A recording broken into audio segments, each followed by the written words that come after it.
Well, I've read the book so carefully that with this hardcover copy I stole Mm. from my wife's bedside table because I've got it next to her to read, and it's her next book after reading Women of the Renaissance, which she's two-thirds of the way through.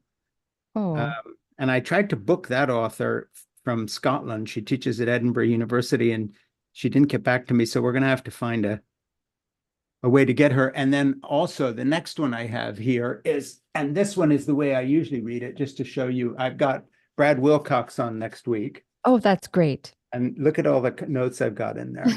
That's, And that's how your book is actually. Your book is even more notated than that, except it's all here, and I'll show that's you in a great. minute. Oh, that's great. I'd love a picture of that. Of It's what? a picture of your book all marked up. Your book or his Yeah. book all No, marked no, up? my book all marked up. Yeah. Yeah.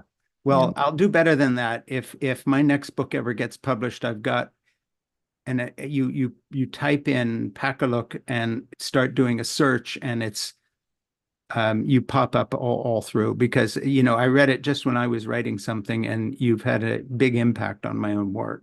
Oh, thank you. That's great. Yeah, and even worse, Yeah. I also cite your paper you gave about marriagelessness, Oh, yeah. that college thing. So basically, it's Pakaluk all the way down here. We've been wading in your material. Oh, thank you.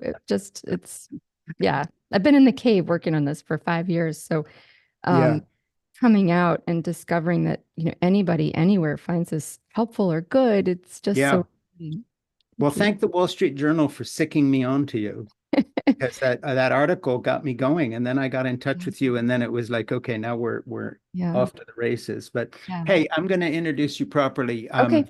Okay. This is Frank Schaeffer. I am Frank Schaeffer, and you are watching and or listening to In Conversation with Frank Schaeffer, which is a podcast which first goes live to YouTube, and we do Facebook, and then it goes to about a dozen sites, including places that do podcasts. And so please subscribe to In Conversation with Frank Schaeffer at Apple Podcasts, and my Substack account, it has to be said, at frankschaeffer.substack.com.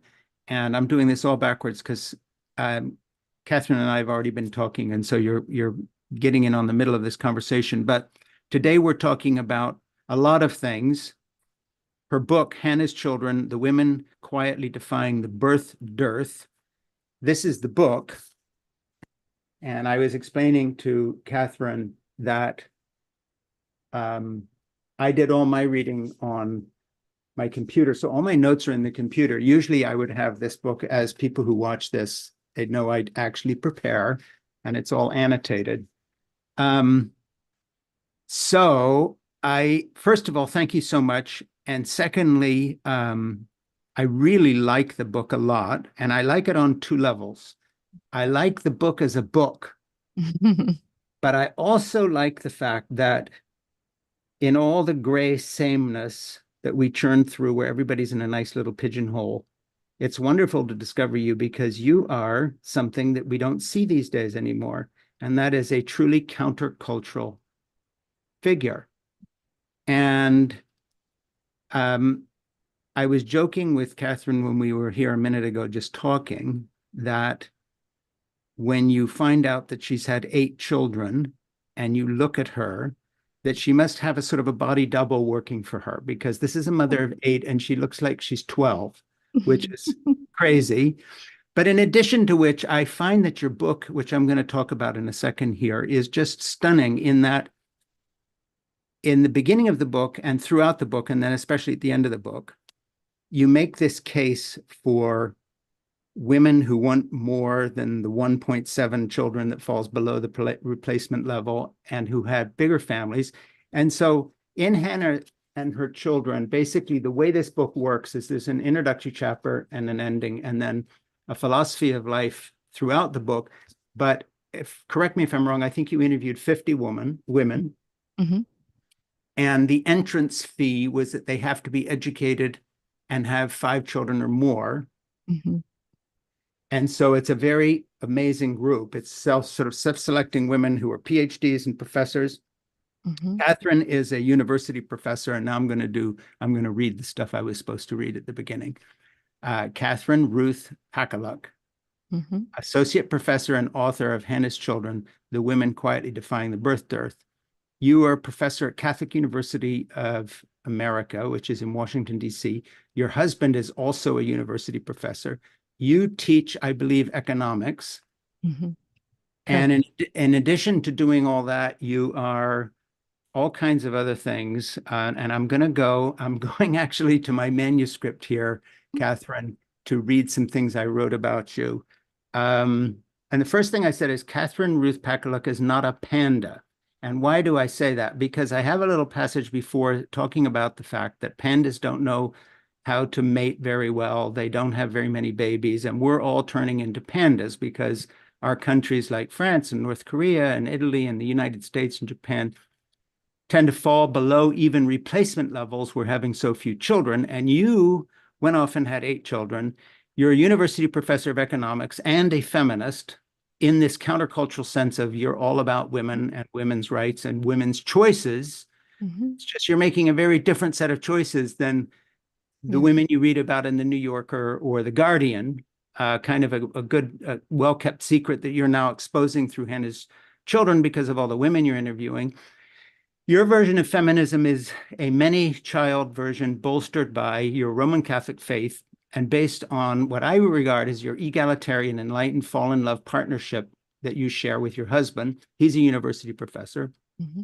He also is not a panda, has lots of kids. Hmm. Um, but the kind of feminism you represent is sort of out of fashion right now in the sense that a lot of what people think of when they hear the word feminism is a sort of a 1970s derivative, one note feminism that basically is concerned with career. Now, you have an incredible career. You're a PhD university professor. You did your doctoral work at Harvard. You're a frequent speaker on culture and gender, social science, vocations of women, and the work of Edith Stein. In addition to which, I said it before, and then I'm going to stop talking. I find you refreshingly countercultural. You're sort of a, hey, you got a problem with this sort of person, as in, here you are, you're doing your thing, you're bucking at the antenatal trend set in motion by kind of a faux feminism of the 1970s, early 60s, 1970s. And I'll just finish by saying that I think a lot of the feminists from that era were noble in the sense that they were fighting for reforms they honestly hope would transform marriage, work, and domestic life. But too often what they transformed was entry into a male-shaped system of jobs and career that neglected the desire of both women and men to have families. And that's sort of you. And I think your work is incredibly important. And I love the book. We'll talk about that. I also love the paper I saw you delivering on YouTube and then got you to send me a copy of. Full disclosure, we've had one conversation, just you and me talking, Hmm. FaceTime, and you're talking to a huge fan. Well, thank you so much. There you go. I should travel with you. You should give all of my openings. I think I could open for you. Yeah. Yeah, absolutely. And of course, you're up in New England, and I've got lots of family up there. We spent a lot of our years up there, so be great to see you in person at some Well, point. I hope you come by because the invitation's open and Jeannie's reading your book and loves it too. So Delightful, we're both good delightful. I'll cooks. do that. Yeah. Yeah, no, you're not wrong about this kind of other breed of feminism. Um, at the moment we're kind of living through this era where the term is being renegotiated on both sides in a sense. So, I mean, so all of the things that you mentioned are worth talking about Yeah. in all of their dimensions. And I feel that there's not a political or ideological home for what I'm interested in. Yeah. I hear it from some of the younger men and women. I guess I'll say on the putative right, who are interested in family and rejecting a certain tired breed of feminism. They look Yeah. at me and say, well, shouldn't we tell people to stop going to graduate school? Shouldn't we tell women to, stop doing what you're doing? And I think, like, I don't think that's the answer. So right. So I don't really fit very well over there with the folks who want to dial back the things that I think have been so good, right? I think women going to school and developing themselves. absolutely 100,000% in favor. So right. So all the things you mentioned are worth talking about. And And you're a university professor, so yeah, you are yeah, you get up every morning and talk to I young do. women who want to go out I and quote do. do things. I do. I have the best job in the world. I absolutely love it. And I think it's really, and we could talk about this too. I think working with university students for me, it's seamless with a life of Mm. being a mother. I leave my kids here and I drive in to see these other young people. So I think of them as really closely connected, and just like the best news in the world that as my own kids are leaving the house, I can look forward to a future of working with young people at Yeah. the university.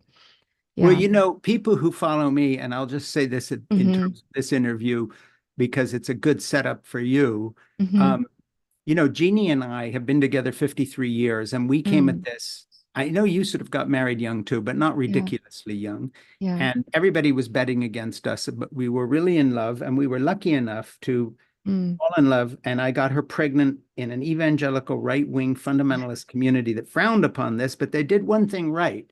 And that Hmm. is that they supported young mothers and they supported young couples. Whether we were married or not wouldn't have been the point. They actually were Hmm. genuinely Christian in their outlook on that aspect of things, although I disagree with so much of the way Yeah. I was raised since. Yeah. But we were very fortunate. And so let's go there first of all. Sure. Yeah. This is out of order, but That's okay. because of my own experience that really proved to Jeannie and me, the first 10 years of our lives, we were living very much helped by my parents in a free apartment in their basement. And then I was working with my dad. Aside from the fact I left all that, it worked out well for us.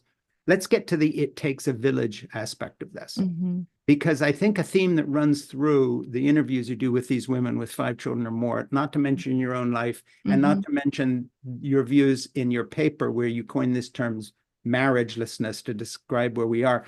I think part of this problem, referencing birth rates that don't even hit replacement levels, so many women in polls saying they're having less children than they thought they wanted, your own story, the women you're interviewing. Let's talk about the takes a village aspect that has evaporated in our culture and reasons for it, with people moving and putting jobs first and so on. But one last thing, since I do grandchild care every day with 3 of my Hmm. 5 grandchildren living across the street, I'm always amazed what a big deal this is to the mothers and the parents that I meet who are picking up their children. And they find out that I put 15 years of invested of time into childcare, Hmm. and they're always saying to me, "Oh, they're so lucky to have you." And my viewpoint is, "Are you crazy? This is the only thing that I'm sure about that I've ever done in my life that's worked out well. Hmm. Everything else I have regrets and doubts about. I'm good at this and I love it. So that's part of the village too. How are all Right. these women you interviewed doing with so few villages around? Where have they found their villages? Where did you find yours? Now I really am going to shut up." No, this is a great place to start. And I love the image you just presented of your own life. I think we discussed on the phone when we talked, my husband's mother, who is just shy of her 90th birthday, she lives with us in a basement apartment. There are windows. It's not as bad as it sounds. Um, and what a gift to us and to our children. But it's clear it goes both ways, right? So that's part of our village. She's lived with us for almost 10 years. First, she lived next door, and after her husband passed away, and now she lives in our home. And that's part of the village. But I'll get around to your question about the women I interviewed. Um, but I think 100% it's great to lead with this, right? This kind of Western thing. It just is fair to call it Western, of a kind of faux autonomy or a faux independence, right? Like what it means to kind of grow up is to, but there you are with Jeannie, like with your first baby coming and you're living with your parents. And did that make you not adults or something like that? I think a lot of people would think about it that way.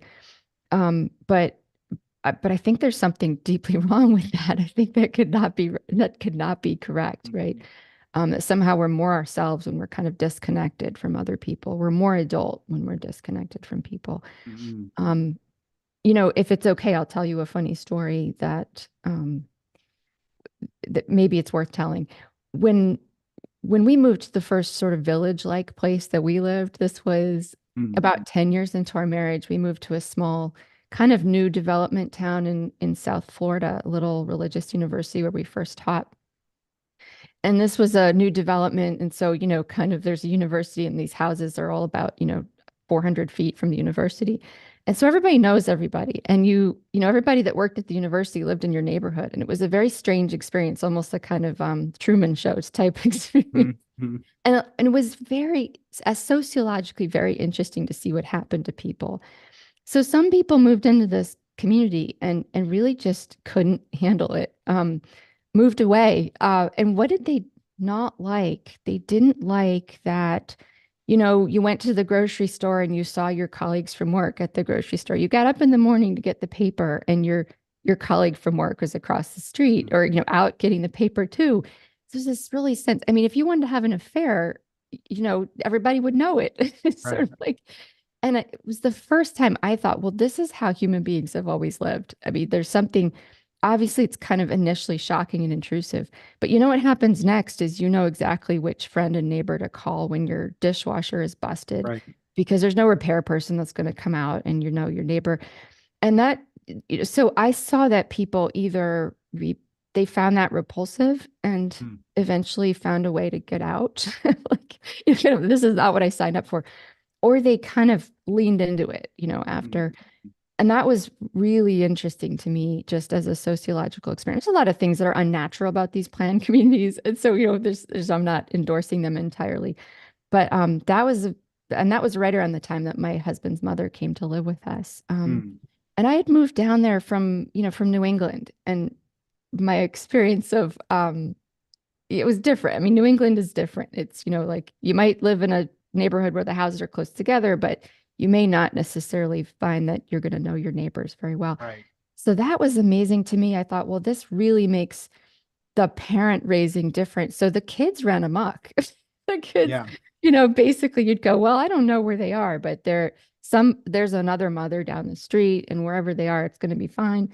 Um, so that was interesting. So I'm just going to leave that there. You asked about the women in the book and where did they find their communities? I would say some of them had arrangements like the one that you now have, the one that I now have. But I would say most of them recounted stories of moving into a neighborhood because they'd been drawn to a church community. Mm. They'd been drawn to a church community. Maybe there was a charismatic pastor or rabbi that they were, and so they moved to live closer to where they could worship together as a family. Hmm. And then they discovered, well, here's where these other people are. So, I mean, one lady in particular, Leah, she says, well, it's not good enough. She says, in our church, they bring you meals. There are things like this support. It's not the whole village, but it's a piece of the village. Hmm. Hmm. And in particular, a Mickey, one of the early chapters in the book, I mean, she describes having moved into this neighborhood because it was where they sent their kids to school, as religious school. And because of seeing the other women in the community where it was sort of normalized, she says that people had lots of kids, it made it like not as scary for her to think about. Hmm. So I would say that the most common thing I found in my interviews was in this 21st century America was people finding a kind of a halfway to a village experience in a religious community, Mm. oftentimes attached to a school or a homeschool community. Um, yeah, Well, so also and of yeah, course, a lot of these women are in some sort of religious community, and you yeah, didn't make a point of interviewing religious women. I remember reading one essay you yeah, directed me to when we were talking that was by right, what you call a very secularized yeah, person, but yeah, quite a few of them, whether they're Jewish or yep, Christian, evangelical, or Roman Catholic, or other people, live in communities that are very deliberately kind of intentional yes, um, yeah, religious community. that's right. I heard expressions of, again, kind of like this is really good. It's what makes it work. Or Mm. maybe in many cases it's what inspired me or kind of made me think it was possible. I really love like Peter Berger's idea of the structures of plausibility, right? Like you don't Yeah. know what's possible and then you see it and you think, well, I moved here because people said it was a great parish. Yeah. But once I got here, I looked around and I thought, oh, you can do that? Like these Mm. other women are doing that. So it just opens up these structures. So yeah, but I definitely would like to say that, living in a great church community m- doesn't provide as much as what I think the richness we live with having mom in the basement. Mm. or living across the street from your grandkids. I hope I can get your arrangement. Yeah, but you've got to In the rephrase future. that. Stop Yeah. saying mom, we having mom in the basement. You've got to say having mom living with us. Having mom living with us. I know Yeah, it like sounds I've got terrible. to It just sounds like this is rewrite so that line. dark. You know, I not will mom, fix that line. I having know. mom in the basement. You It's know, yeah, throw her a piece of meat once a week, and like I said, it's a really lovely apartment with big windows and I um believe it. yeah, It's no, not a it's basement. lovely. Hey, You're when right. we You're when we 100% right. yeah, when my son John, who served in the Marine Corps and fought in Afghanistan twice, came back at the Mm, beginning of that war in one piece, went off to the University of Chicago, graduated with honors, married Becky, came yeah. back. You know, Becky and he wanted to have kids young in line Hmm. with fertility. Then she got her career going, but the couple of years they lived with us, now they've moved across the street. You know, we were able to help with their child, and I got tennis elbow actually with my granddaughter Hmm. sleeping in my arms so much because she Hmm. loved to nap in my arms. But anyway, there was a bonding there between our Yeah. families, which you can't fake. In other words, visits Yeah. don't do it. No. When a young child's living in your home, it's a whole different deal. Yeah. One thing that I want to mention in relation to this family living together thing is, I mean, you hear a lot of this today, I mean, people griping about the economy. Yeah, And there's plenty to gripe about. I mean, I'm an economist and I think there's lots of things we should gripe about with the yeah, economy. But you hear the following phrase, like the economy isn't working if people can't make it on one income by sure. themselves. And I don't know to what extent we should agree with that. I Yeah. mean, meaning like is the nature of life such that sort of it should be offered up to us in a way that we can sort of all live in these little enclaves all by ourselves. We Yeah. have our 2,500 square feet Yeah. up with nobody else. I'm not sure that's the ideal. Well, I think a lot of the problem with these analyses of people and generational, you know, you're worse off than your parents because we can't buy a house before we're Yeah. 40, you know, these kind of things overlook the fact that we have a kind of a historical amnesia to the point where we don't realize that when you're Yeah. driving by a family farm in Italy and you see that it has a Yeah. courtyard, the reason it does is because they kept building wings on the building Yeah. so that your kid could live with you. Yeah. When you look at hunter-gatherer societies in books like The Old Way by um, that you know that I quote all the time by Hmm. Elizabeth Marshall Thomas, you know, she lived with the Bushmen in the Kalahari in the 1950s. The idea of individual privacy or even individualism in those societies was not just anathema, it was a death wish. Yes. I mean, Yes. if you weren't pulling your weight in a family community village, literally going out and hunting and gathering, Right. you were dead. And there wasn't any male role or female role or hierarchy. The hierarchy Yeah. was finding the food. Old people were honored because they remembered where stuff was. Right. It was totally Right. intergenerational. You know, Yeah. we're the freaks. This Yes. idea that you go off and live it by yourself. I mean, Yeah. whoever has done that in human history? Never. Exactly. No, I think this is huge. I mean, in again in your neck of the woods, I mean, one thing that's charming about New England is all the triple deckers, right? The triple Right, decker exactly. homes. Why did we build triple deckers? I mean, well, we Yeah, were so poor, we just it was the best thing we could. Well, was the expectation was, you might have your sister upstairs and her husband and her sure. kids, and then, you know, I mean, and so I think you're right. We are the exceptions. And I Yeah, I think mean, go back. individualism combined with sort of, Yeah. weird privacy ideas of like, oh, well, we don't want anybody around. You know, I want to turn the page Yeah. here a little bit and go to the paper you wrote called Marriage, Mhm. Heroism, and National Greatness. And by the way, once Mhm. again, we're talking about Hannah's children, the women quietly defying the birth dearth. And quite seriously, I love this book. I just love the interviews, and I love just what it opens the door to in terms of human experience. Agree, disagree, Mhm. hate children, love children. You'll love this book, everybody, because it's just a fantastic slice of life that you're never going to see or read about anywhere except here, because other people aren't talking about this, but Mhm. Catherine is. Anyway, your paper, Marriage, Heroism, and National Greatness, that you delivered at Wheatley Roundtable on the Family at Brigham Young University in Provo, I think in Mhm. 2019. Mhm. You considered a whole range of questions and you kindly provided me the transcript. And I just want to quote a little bit um, from this. And you say the secret of living well, what the Christian tradition has called heroic virtue, is to live for another person or persons, not to live for the whole world, but for other, or Mhm. for others in some vague sense, because others in a vague sense rarely make demands upon us and rarely Mhm. require our sacrifices. We cannot live for everyone if we do not live first for someone, and this is precisely what is at stake when we consider the phenomena sociologists call, quote, the retreat from marriage, what I will call today marriagelessness. What is at stake is the loss of souls who become other regarding as a matter of habit.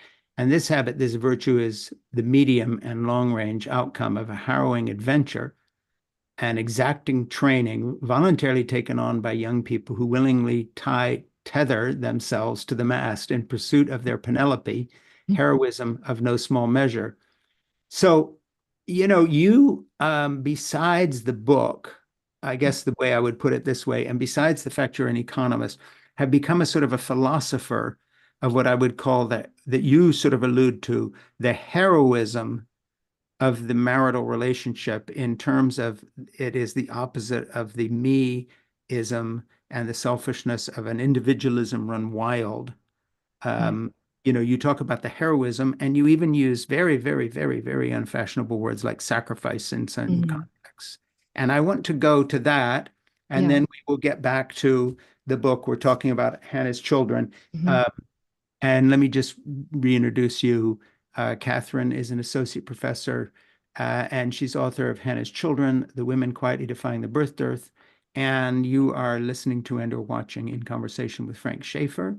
And would you go a little bit into your philosophy that you're talking about in terms of this heroic endeavor of living with someone and everything that entails in a world which is, all in sound bites and fast little cuts, Yeah. at the same time so individualistic. It's a tough Yeah. environment in which to try to connect with someone. Yeah. Um, I will. So, probably I thought a lot about this because I did get married young, younger than, like you said, not ridiculously young. That's But me. I'm the yeah, ridiculously you're young guy. ridiculously young. But young, I mean, I was a PhD student at Harvard at the time, and so from that in that community, it was ridiculously young. Um, but I spent a lot of time thinking about it. I mean, people looked at me and said, "What are you doing? You're throwing your life away. Why would you do this now?" And I just thought, well, I mean, I love this person, and this person seems like a gift to me. I remember thinking that. I remember thinking, well, if somebody's in your life that's a gift to you, uh, it kind of demands a response. I mean, you don't get to sort of, hang around and kind of like keep that person waiting in the, I mean, what does that even mean? Like to wait in the wings. Hmm. So I got married young and I thought a lot about it. And because of our circumstances, our marriage entailed a lot of, you know, kind of strange things. I was raising children who had lost their mother. So I thought a lot about this, but I think one of the things that was most clear to me as a young woman, maybe I'm still young, a middle young woman now, but one of the things that was most clear to me when I was young was, gosh, how much you change. Hmm. And that started and in fact, at that time, I was reading a lot of these Russian novels at the time. And I think in the piece you just quoted, I think I quote from Dostoevsky this idea about loving humanity in general. Hmm. Um, he has that great quote, like the more I love humanity in general, the less I can love my individual man. And I just thought, well, this is kind of the drama. Like the drama, I guess I look at it this way, is like that to tether yourself to another person is like this really hard thing to do. And the whole question is kind of how to work that out. Does it necessarily, I mean, it is going to feel like a loss. You're going to lose a lot of things, freedom, whatever that is. But is there a way to think through that in which the self isn't lost, but somehow actualized or made better? And of course, I think in the tradition, that's what we tend to see.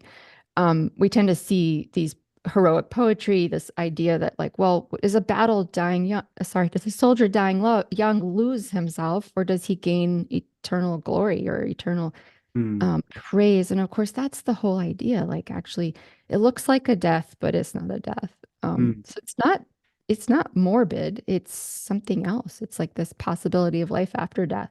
Hmm. And I don't think you have to be Christian to buy that. I think it's deeply in the Christian tradition, Hmm. but I think it's really quite human. Well, what's But interesting, just yeah, thinking about what you're saying, how in our contemporary culture, we don't even think about it when someone says that someone gave their life to become a great artist, right, writer. right. Um, what's so interesting? I'll just give you a personal example. I get up every Yeah. day to write at 3 a.m. and I Wow. tell people that, and it's like, oh yeah, that's what writers do. Hmm. Yep. The part they don't get is the reason I get up at 3 a.m. is because for the last 15 years I've been doing childcare, and I Mhm. refuse to give up my writing, and I Right. refuse to give up my childcare. So I made a quote sacrifice and just write Mm. earlier. Yep. But they get that. What they don't understand is why would a guy give up a writing, in their view, do Yep. less speaking and less Yep. shit out there because you're doing all this stuff. They regard the art part as heroic. Oh, he Right. gets up early to write. They Right. regard the childcare part as, well, why would you do that? Can't they Yep. hire a babysitter? Right. I don't understand this thing. Like, I love work. I mean, I think art is eternal in a certain way, right? But there's nothing really eternal except our relationship with other people, Absolutely. right? Yeah, I And mean, that's what your book is about. We're talking yeah. about Hannah's children, the women who quietly defying the birth dearth. Um, I was reading one of your interviews with someone, her name was Amanda, and she was talking very lyrically about just the joy she had. Mm-hmm.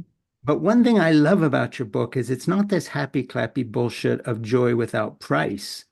Right. These women are struggling, Mm-hmm. but they're struggling for something. And I think the difference is this. I know a lot of women in business, and I've interviewed some here on my podcast, women who Mm-hmm. are vice presidents of big corporations, very successful, run medical schools, and they do fantastic things. Yeah. Um, again, everyone understands when they sacrifice for that, but when somebody decides to have a number of kids and they do that, that sacrifice looks like a waste of time to people who are so career Yeah. oriented. We have a very Yeah. double standard. We talk about women's empowerment, but we have a very fixed, small idea of what that should be. Mm-hmm. I just Yeah. want to talk about that a little bit because I think you Right. really nail it. And the way you nail it is um, you are not shy about talking about your own or their struggles and the Mm-hmm. price they pay. Mm-hmm. So you're not selling something. Mm-hmm. You're saying, yeah, I'm selling you this car, and here's a list of all the problems that comes with it. And basically, Right. you got to be absolutely nuts to buy it. But if you Yeah. do, you're going to love it. Yeah. It's a really odd kind of thing. So to Yeah. go there a little bit. Yeah. Yeah, for sure. Um, That's a great way to put it. Yeah, I guess I'm selling something. It's like a really painful car. No, I've sometimes likened it to kind of like running a marathon or the kind of thing that, you do have to want it to do this thing. But I do think that yeah, number one, um, this is not a topic, the topic of kind of like getting inside of the head and heart of people dedicating their lives to raising children. This is not a topic. If you're going to do it at all, you can't do it lightly. Mm, I didn't want to do it lightly. Um, and part of this was like the sense that there's a story to tell. I mean, I say this in the first chapter. You get asked on the train, you get asked in the grocery store, how come you're doing this? And there just is no quick answer. mm, It's a deep answer. And I did feel like there might be a thing to be done in trying to explain what that answer looks like for a lot of people. Um, and so one of the reasons I wrote the book the way that I did, I really felt strongly that it was important to get the women's voices in there, meaning their actual words and yeah, testimony. By the way, it was really hard to write it that way. It would have been easier to try to come up with summaries or something like that, but I wanted, sure. because you do this every day, you converse with people. When you have a conversation with people, it's not linear. And so trying to reconstruct from those conversations something like a linear story Mm, was probably the hardest part. Um, but yeah, what I heard over and over was, and I kind of divided it this way. People got started having children for whatever reasons they got started having children. And those reasons were typically related to some kind of inspiration or ideal, the ideal of marriage, or the ideal of it would be a beautiful thing to have a child, or mm, the ideal of kind of a view of the universe. And so principles, different kinds of, I guess I would say idealism. mm. Um, but that isn't what kept them going, right? So very few of them said to me, "Oh, when I got married, I thought I'd like to have, 20 kids." Or when I thought Yeah. I didn't get married thinking I Seemed like wanted a to have. good idea at the time. No, it seemed like a good idea. So it had something to do with this sort of pressing through to a place where there was a kind of you've used the example of people making sacrifices for business. I also think the examples drawn from athleticism and athletic experience might be useful. The people who come back from Mount Everest, and they're so inspiring, and you go, well, I'm sure if I could get to that point, I would share that exhilaration, but I probably won't ever get there. And it had that kind of character. So like you set out on this journey because you think it would be great to be on the top of Mount Everest, or I don't know what, to climb a big mountain. But then there's some transformative thing that occurs somewhere along the way where they kind of go, well, I thought I was going to climb a mountain, but what I really did is discovered myself. Yeah. Right. And that was sort of the thing that I thought, oh, like that's deep. I don't know what that's all about. Mm-hmm. So that was the goal, was to try to get that out, because that's what I kept hearing. Something gets you going, and it's a goal, it's an ideal, it's a commitment to a certain kind of excellence. And in athleticism, we know what that looks like. But then you discover like the real journey is this internal journey. Yeah. And that's so interesting. Yeah.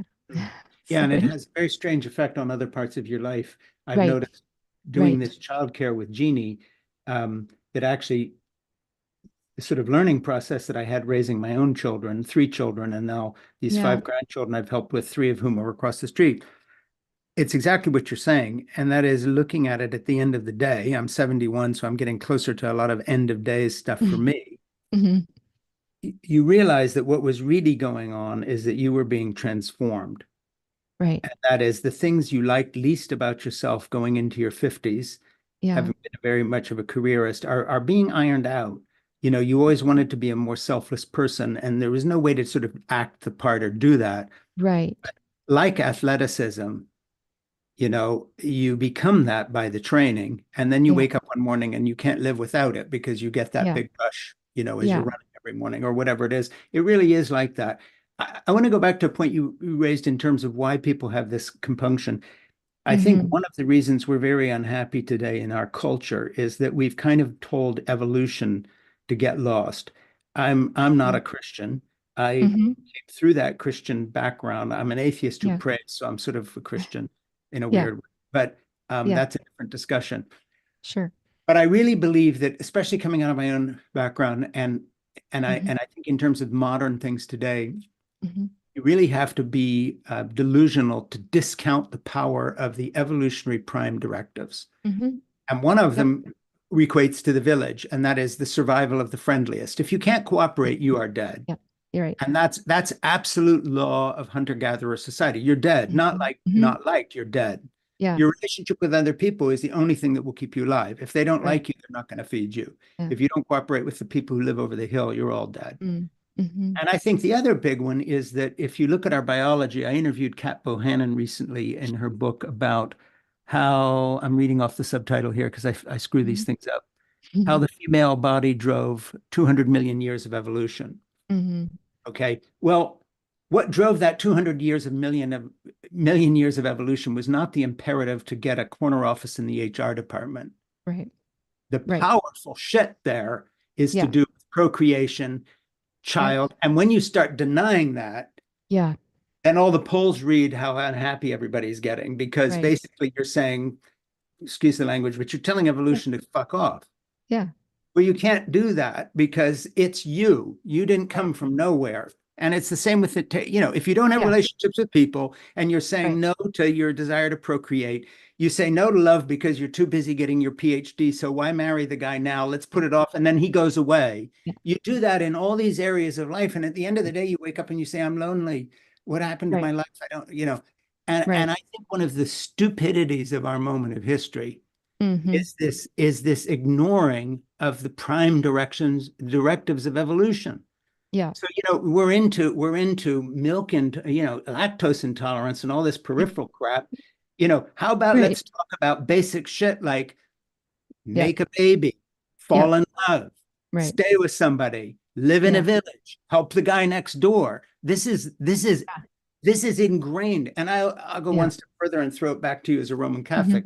I tell my religious friends, and you're a friend, so I'm going to tell you Mm-hmm. that I think one of the delusions of religion is that they take the things that evolution taught us anyway, and they credit religion. Like Jesus said, you should be kind to people. Well, guess what? Long before Jesus showed up, evolution told you the same thing, or you were dead. Mm-hmm.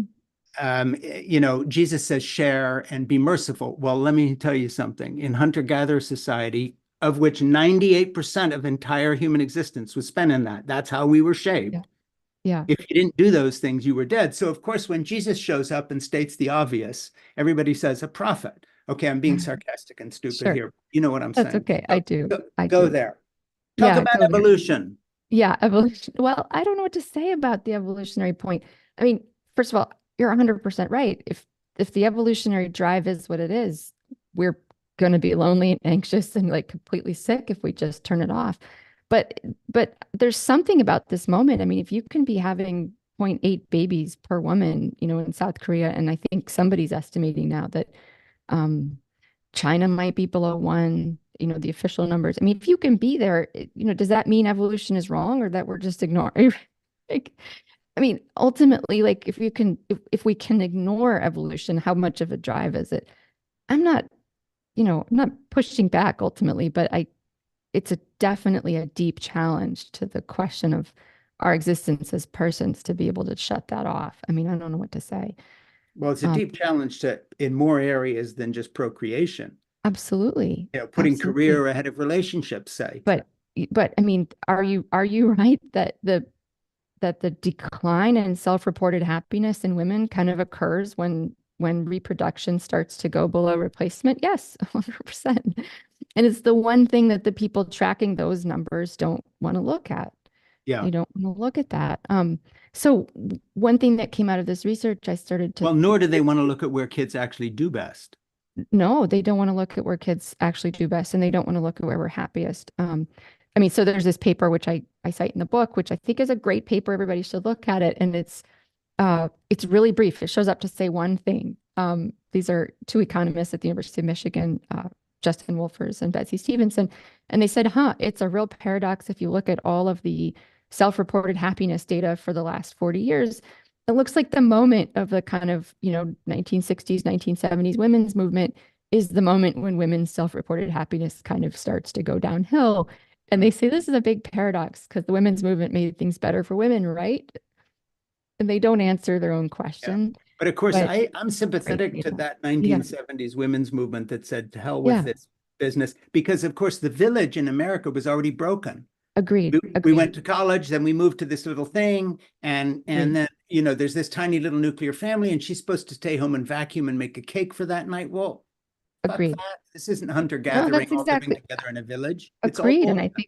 I think a lot of the, Camille Paglia talks about this. And I mean, they kind of say, well, look, what we were interested in wasn't the thing we have now. What we're interested in was rejecting that crazy stuff. Yeah. The idea that women are like in these boxes. Leah in the book, she says something like, it's completely unnatural to put a new mother, lock her in a box with an infant and then just kind of walk away. Like that's And then she's supposed to be happy because she has she's cake supposed to be mixes and a happy. dishwasher. Of course she's postpartum depressed, right? I mean, of course she is. That's completely unnatural. Yeah. So yeah, that all has to be challenged. And I'm with you. I'm sympathetic that those were things to rebel against. Those were correct things to rebel against. So I don't know. I don't know what it says about evolution, but I definitely think what we're doing today is fundamentally unnatural in a way that doesn't make any sense. You couldn't imagine any other species, like think about this for 1 second, right? It doesn't make any kind of sense. So I do think we have to look at our Well, patterns pandas do it, and they're productive. only kept alive by artificial insemination in zoos if the supply of the Who one who food is? they'll now eat Yeah. shows up. And No, it's no, not that's right. working out well for them. No, but we have to look at our reproductive patterns. We are reproductive animals. And so if you're kind of looking for sources of malaise and you're not looking at reproductive patterns, I think you've got to be barking up the wrong tree. It's interesting. My producer just sent me something that I like to say, that you brought up Camille Paglia, and I thought she said it, and I told him he did, but then I turned out I said it, and I just Ah. written as a note in her book, Glittering Images. And that is, you can only deconstruct a culture once. Oh, And yeah. that's something I came up with having read her book called Glittering Images on the deconstruction of art and the big art Mhm. gallery scenes and so forth. My point being, Yeah. that I think a weird narrative's going on, and I'd really like your opinion on this. It seems to me that a lot of the pushback against family, whether it's through the discoveries of the sexual revolution or whatever it may be, or certain kind of faux feminism out of the 1970s that was really rebelling against women locked in a little apartment, little Mm-hmm. house with a dishwasher, Mm-hmm. has to do with a kind of an elite educated version of pushing back against what they regard as old religious beliefs in Christianity, whereas actually I think they're pushing back against evolution a lot of times. And Mm-hmm. essentially, they're just making the rubble bounce now when it comes to pushing back against Christianity. With Trump, for a Mm-hmm. start, Mm-hmm. evangelicals have become part of a cult now, a presidential cult, following this one guy. They're not the evangelicals I grew up with. They're Mm-hmm. basically into this hard-assed, Yeah. MAGA Republican shit, whatever that is. And then on the other hand, when it comes to this culture revolution and the sexual revolution, the arguments are kind of settled there in the elite Yeah. institutions. So, Yeah. actually, I think we've got to say, forget religion for a minute. We're Mm-hmm. not talking about virginity until marriage or the Mm-hmm. Saudi version of women. We're talking about stuff that predates religion, Mm-hmm. how Mm-hmm. human development. And I think that's one of the Yeah. things, Hannah's Yes. children, that you tap Yeah. into in the Yeah. sense that you're talking to real women who are trying to live Mm-hmm. a life. Talk a little bit about the Yeah. problems they face, because you're so honest in the book with Yeah. these women who have more children and the lives and the sacrifice necessary. Talk a little bit about that sort of altruistic um, sacrifice of, easy choices and being able to do whatever you want every day. And then also counterbalanced by how crazily educated and successful these women are. Okay. I'm going to write that down. But your point about before religion, I just wanted to concur. One of the women said something like underneath religion. Mhm. And I really like that term. And I think she kind of meant it was something that seemed to her prior. Um, and because I found such similar expressions uh, about purpose across the women in my book who have all different faiths, um, right? All different faiths, all different traditions, different preaching. I did feel that I was trying to express something that was, if not prior, then underneath or basic, maybe basic human in a sense, and sort of accessible to people regardless of creed. So I just want to agree with you and kind of highlight that. So you said talk about some of the sacrifices. Yeah. I mean, so yeah, people just if you talk to a bunch of moms who have a lot of kids who are little at the moment, they're going to talk about sleeplessness. They're going to talk about Mhm. giving up sleep for lots of years. I did the math. I mean, some of them with big families, probably had infants for 20 plus years in their lives. Hardly any of us can imagine that. I use the analogy of like it's like being in boot camp every year for 20 Mhm. years or Mhm. something like that. Mhm. That's a crazy way to live, right? That's amazing. Yeah, I mean, physical challenges, pregnancy isn't always easy for everybody. Um, Giving up your hobbies, like there's things that you think, well, I'd really like to do that. I mean, one woman who's a musician and a recording artist, and she just said, well, I have to put it on the back burner, and it's not on the back burner forever, but you just have to rotate priorities. What are some other things? I mean, a lot of them, I mean, now you asked about how educated they were. I'll move to that. A lot of them talked about, how they'd be better at their chosen profession if they didn't have so many children. Mhm. One woman talked about having to move off the tenure track and being at peace with that. Another woman who had tenure, she talked about, well, don't have a published book. She said, will I have a published book? She said, well, that's not me, and I'm okay with that. Would I have a published book if I didn't have kids? She says, well, for sure I would. And then she says, but it's not what I value. What I value is people. People matter. So, so yeah, they did speak about all manner of things, ranging from, promotions at work to just being more excellent at your work to giving up hobbies, time, vacations, like certainly certain financial things. And I just also want to stress that although the women in my book are all well educated, they really did hail from all varieties of Sure. socioeconomic status. Some women were living paycheck to paycheck, and some were super, super wealthy, super zips. So they all talked about giving stuff up, right? So that wasn't Sure. just sort of, yeah, it wasn't that. And so, yeah, ranging from, just with college degrees to JDs, MDs, PhDs, Mhm. scholars. Some people have challenged me, said, well, are you trying to say that that's the only good way to be educated as a woman? And of course, that's not what I'm interested in saying.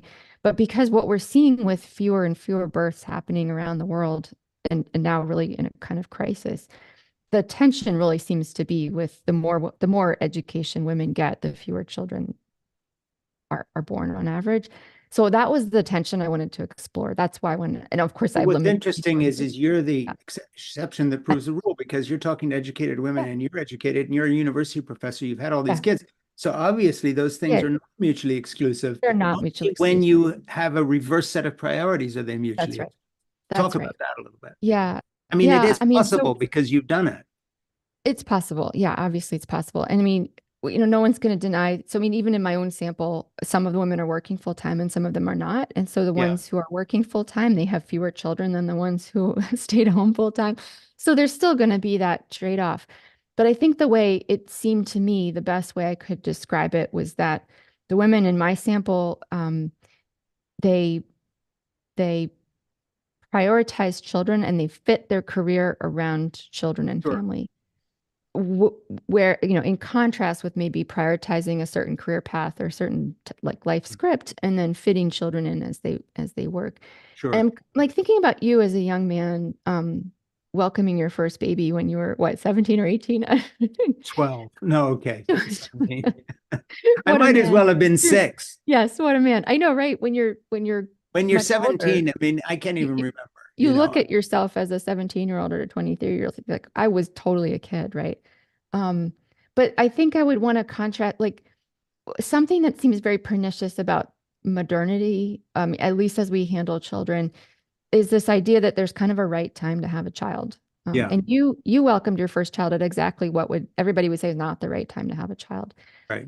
And the idea sort of says like time has got this characteristic, or the moment has a characteristic, and it's the right moment for the child. The child, in a sense, is this passive entity. The child is a passive entity. It's it's like receiving a package in the mail, or it's like something that falls from the sky. What I think is more correct is that the child changes the world, and it changes you, it changes your world, right? Mm. So it's incorrect to think of the child as this passive, right? Like it's like a millstone around your neck. It's something Yeah. that, you're either ready for this or you're not ready for this. But in fact, the child makes you ready. Yeah. And I think the same thing, by the way, applies to marriage Yeah, relationships. that's right. People ask me, how do you know who to marry? I said, you never do, because the person you marry is going to change because they're married. That's right. That's This is exactly why right. living together without a commitment doesn't actually tell you what you need to know about being married with a commitment, because Right. it's like, how do you become a parent? You become a parent by becoming By a parent, being a parent. Exactly. And I period. don't I don't know a great way to describe that, but that is the difference between somebody hands you a car or a house when you're 17 and says, now take care of this. Like Right. I don't it's not going to work the same way. But the By the the way, just parenthetically speaking about successful women, this is a little brag here. yeah. That daughter of mine, Jessica, is the CEO of an investment company in New York Mm, City. mm, And she dropped out of NYU and married at 22 and went off wow. and had her kids in Finland before she Interesting. started her high-powered career. And she did it Interesting. in that order. So I Yeah. just want to say that in my No, own family, my daughter did, and nobody told her to do that. I wasn't saying, well, Jessica, I got married young. You should do this. right. I was horrified. It's No. like she's in NYU. She's Yeah. doing, finished her university education at the Hmm. University of Hmm. Finland, went on and did this incredible thing. But Right. and she wrote me an email, and this is what I'm getting to besides Uh-huh. just bragging, Yeah. saying, I know you think a lot about relationships. And Dad, one thing I've noticed when I'm in boardrooms, often I'm the only woman in the room with especially British bankers where she raises a lot of money and Hmm. they don't know how to handle women. And one thing I've noticed is when I talk to younger women who say, how did you do this? Hmm. Wind up as the CEO of a company like this. Um, she says, because I was a mother. Hmm. Everything I know about management, everything I know about time, everything, all my own maturity comes from that. Right. I haven't learned anything from business. I Interesting. learned being a mom Yeah. first, came to business with a total view of how life should be which gave me a leg up on all the other women I was working with Uh, because I had done this first. And she yeah. wrote that to me in an email, which I'm quoting in something I'm writing. Anyway, just Yeah. thought you'd enjoy that story. That's a great story. Yeah. Yeah. There's a lot to that. There's a really lovely piece that you're reminding me of written by a, a, an editor and a journalist, Rachel Liu, Hmm. in a kind of contemporary magazine of kind of feminism. I think it's called Sex Realism Feminism, Sex Realist Feminism. Anyway, I'll send you a link later. But she really talks about this. She talks about women after having their children, what they can bring to the workforce and that, you know, could be recognized by people and probably increasingly is.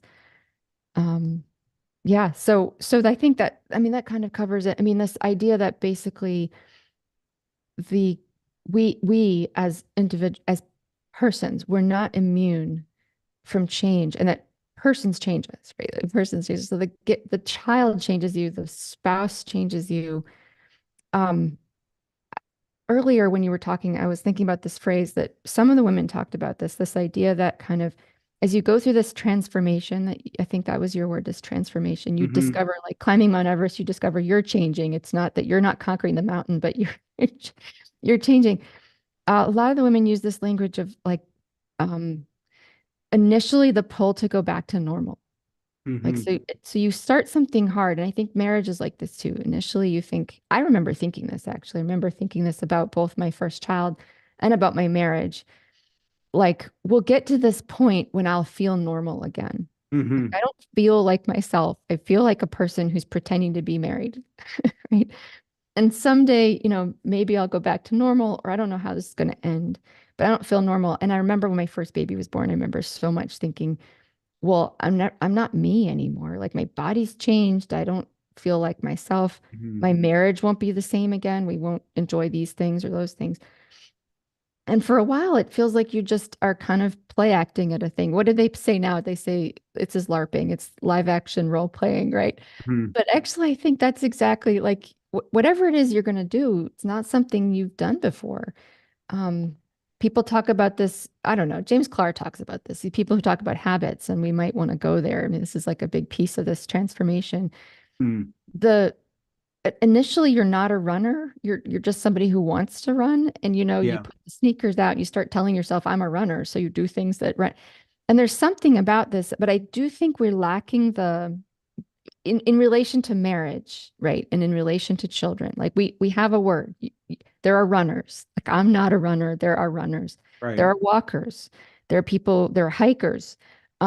What is the equivalent for people who are like experts at being a husband? Like Hmm. you're Jeannie's husband, and like you've been practiced at that for 50 Right. years. That's incredible. So when you think about what's your identity, you look in the mirror, what am I good at? Right? Like first and foremost, there's a habit related to being a great partner in life. Hmm. And it involves all these things. And when you first put it on, it feels awkward. Like I could never feel normal being her partner Well, not every only does it not feel day. normal, Yeah. I'm not pushing you to go here, but in terms Yeah. of my story, Yeah. you can be horrible at it. You can be horrible. I It's was so horrible at it. true. Oh, I was a terrible wife. And I, again, sorry about the language, but I was raised No. by evangelical fundamentalists. Men were in charge. They were threw their Yeah. weight around. It was very Yeah. patriarchal. And sometimes, and not facetiously, I say, well, Hmm. from birth, I was more or less groomed to be, what I guess now I look back on as an asshole by divine right. Yeah. Because not only were you an Yeah. asshole, but God wanted you to be one. You're Right. supposed to boss your wife around and yell at men people and get your way. It took me years to get through Yeah. that. Yeah. And so basically, if people say, how did what's your marriage built on? Yeah. My marriage is built on the fact Jeannie gave me many second chances. Hmm. And basically, the life itself sorted me out Yeah. because you can either go all the way down that rabbit hole of assholeness and just Yeah. become that's it, Right. and you're just an asshole, or you can look in the mirror one day and say, what the hell am I trying to do here? Yeah. And Yeah. you begin to change, and maybe you Right. get some therapy like I did, and maybe you do some other things, and Hmm. eventually you look back and you're just saying the miracle here is not that we Um, stayed married. The miracle here is that Jeannie stuck with the program, And Yeah. so, Right. when I get up and I do the cooking and the grocery shopping and childcare and do the dishes and all this stuff, supposedly good husbands are supposed to do. And some Hmm. young woman looks enviously at Jeannie, says, wow, my husband doesn't do any of that. Jeannie can come back and say, well, this asshole, it took him 20 years to Yeah. figure this out. And thank God, because now we've been together 54 years and the Right. last 30 have been pretty good, Yeah. you know? Yeah. And that's the real journey that nobody wants to talk about. It's That's all so like right. instant. Me, I've got to have this all sorted out. I don't understand how anybody Right. stays married going in with that No, mentality. no, you can't. You're reminding me of Michael Novak was a good friend of mine, and he used to say to people, well, the secret to marriage is to know that the first 60 years are the hardest ones. Yeah. I Like love after that. that, it's easy. And that's, I mean, there's a lot But of the truth. thing is, see, again, I just Yeah. want to be fair here. People would single that out. Yeah, But of course, that's true for careers. I it mean, is true for have you ever talked to a concert pianist? The right. first 30 years are while you're learning, and Yeah, eventually, somewhere between the ages of 40 and 70, you yeah, finally get it together. right, I mean, I right. I cry sometimes when I see great art because I know what went into the practice hours you're not Yeah, watching. yeah, And I think it's the same with relationships. People see people like Jeannie and me as a finished product. yeah, They weren't there for the right, sausage making. right, They didn't see what went in. And they say, well, then marriage is something I don't want to do. Well, I have news for you. Then you're right. never going to do a career well either. Hmm. You're never going to do any relationship well because if you think Right. you know shit now and you're Yeah, 23 about being whatever, look what happened to Boeing. The old exactly. engineers who were into quality got let go by these new Hmm. hotshots who moved the thing to Chicago, and now doors fall off their airplanes Right, right. because the guys that Exactly. had paid the price Hmm. actually knew shit were gone. Yeah.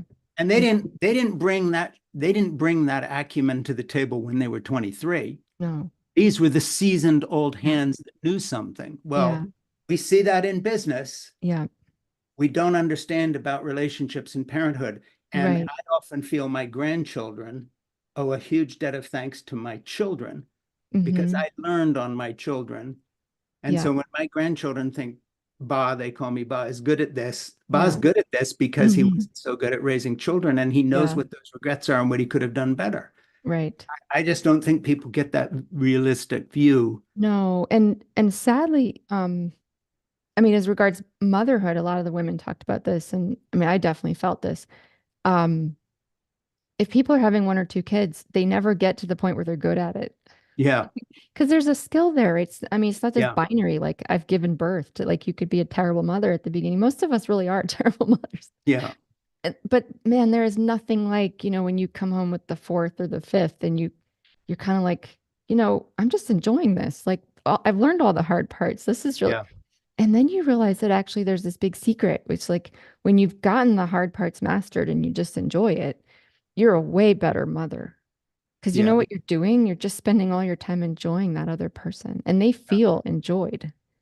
yeah, And I think that our younger children, those of us blessed with large families, our younger children, they have a better experience of growing up because they've got not like stressed, inexperienced, kind of weird parents. That's what turns oldest children into oldest children, right? Like my yeah, oldest son is this like super type A kid, and that's great, and he's whoever he is and he'll work out his issues.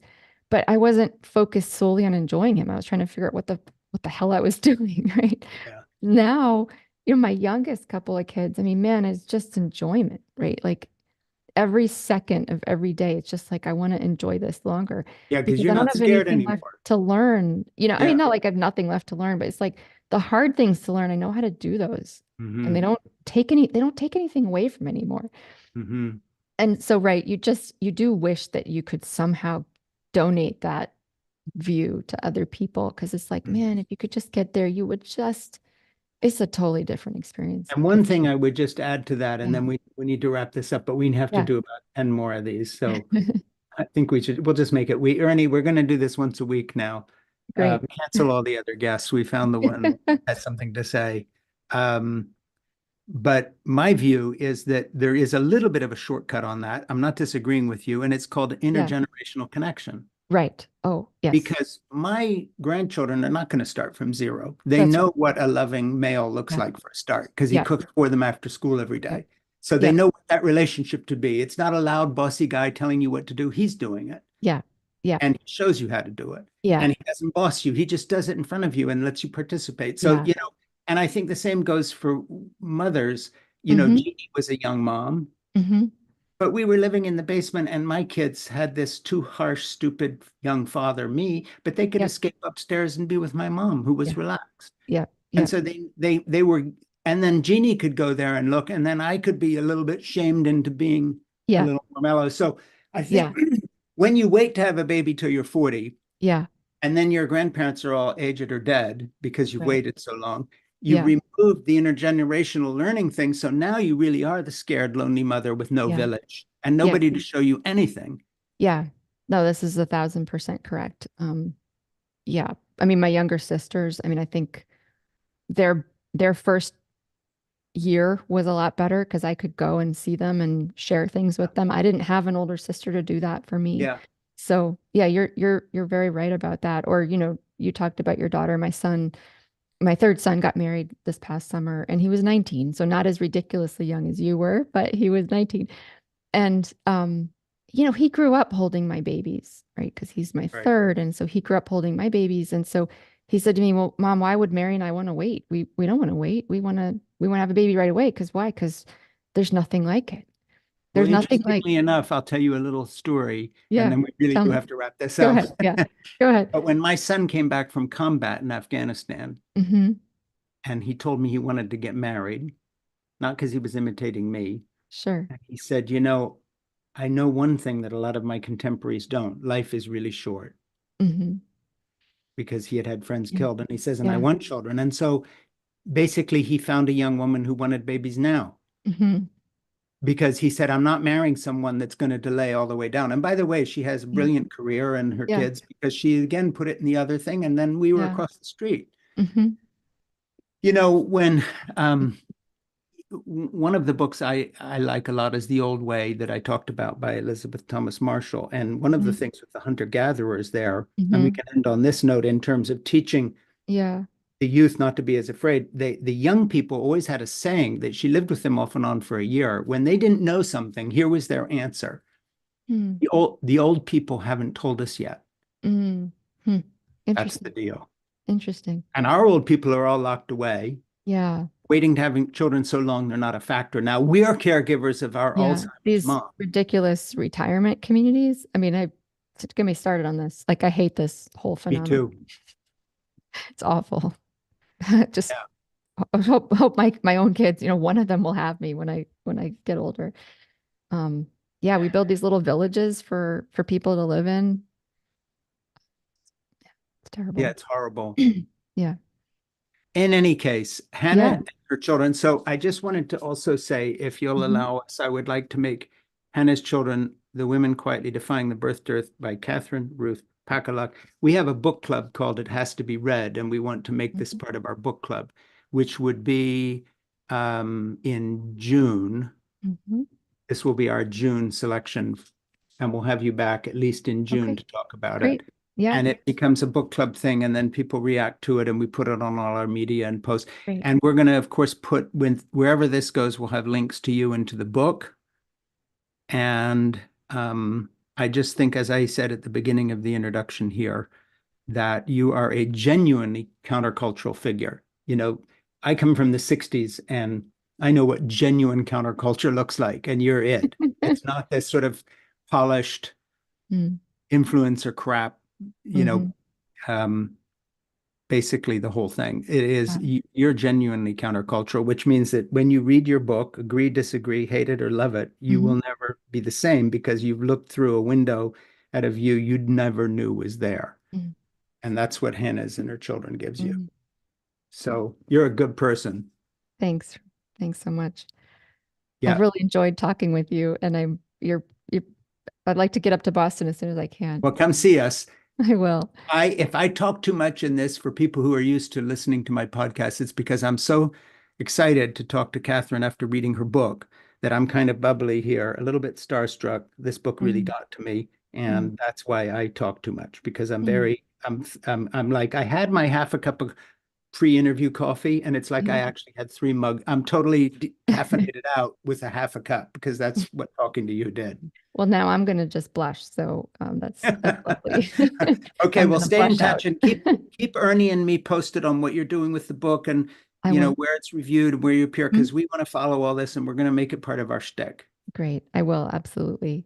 And if you think of anybody I should talk to, I will talk to anybody and I'll follow up all the We leads. will. Yeah, And thank thanks, you. by the way, for putting me in touch with Brad Wilcox, because I'm Oh, good. interviewing him next week on his book, Get Married. Great. Great. I hope you enjoy that. And by the way, I was Mhm. emailing him and not getting a response. And then I emailed you, said, I'm trying to get in touch with Brad. And 12 minutes later, he emailed me. So it's like, you're a very powerful woman. This is like talking to the Godfather. I And hope by the way, so. we need Jean Twenge, Oh, yeah. who's Uh, written this book called Generations. So yes. do your magic for us. Write to her and tell her to be on my podcast. Okay. I'll do my best. I'd like to meet her too. So maybe I know somebody who knows her. Oh, or maybe the three of us should talk. That'd be great. Uh, Why don't you try to get in touch with Jean I through will. mutual friends like your Okay. buddies who write things Yeah. about you and just say, we're trying to get to doing Jean Twenge. And I can never say her name. Is that right? Twenge?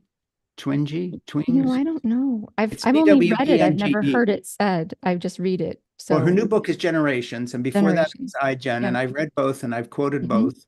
We're trying to Okay. get in touch with Jean. Anybody out there know Jean, please tell Jean Twenge that I Okay. want to interview her, and you should co-interview her with me because I Good. think both we'd get good questions between the two Great. of us about Great. generational change. All Absolutely. right, Well, pal. yeah, to be Till next continued, time. right? Till next time.